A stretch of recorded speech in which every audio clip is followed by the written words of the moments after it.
The book written by Michael Nager, Understanding Development and Learning, he cited Professor Cao Zhou, who thinks learning happens as a process and as a product.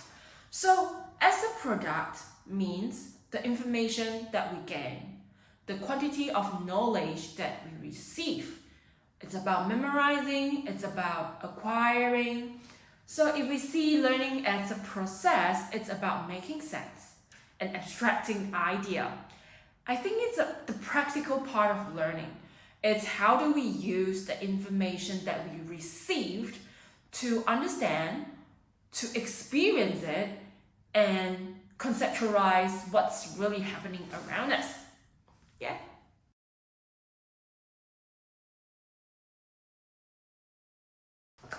For me, a very important thing is we have to figure out what our values and beliefs are, because these values and beliefs are going to impact the image of the learners that we have. And the image of the learners that we have, the internal one that we have, it's actually going to affect all the decision makings. Like, how do we treat the children? How do we carry a lessons? Everything. So I think that's the first thing that we need to figure out. Of course, there are two important documents that are going to help the beginning teachers who are lost and don't know what to do, and it's a scary feeling. So the first one is actually the Victorian Teaching Professions Code of Conduct. It includes professional conduct, personal conduct, and professional competence.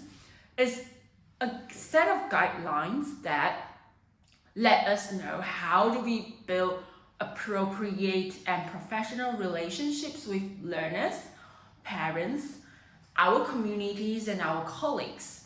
And about our personal conduct, what is a suitable behavior and what's the behavior that we need to avoid. And it also reminds the teachers to be aware of our legal obligations as professional teachers. For example, mandatory reporting or other reporting obligations. The second important document for beginning teachers is the Australian Professional Standards for Teachers. It actually has 3 big categories. The first one is professional knowledge. It includes about the knowledge about how children learn and how the content that we are going to teach. Secondly, it's a professional practice. So it's like the practical side of it. It's about how we planned, implement what we planned, and how do we create a safe environment for learning, and how do we provide appropriate feedback to our children's learning progress. The third one is professional empowerment. It actually encourages teacher as a professionals, how do we improve ourselves, and how do we build professional relationships with our peers, colleagues, and families, and the learners.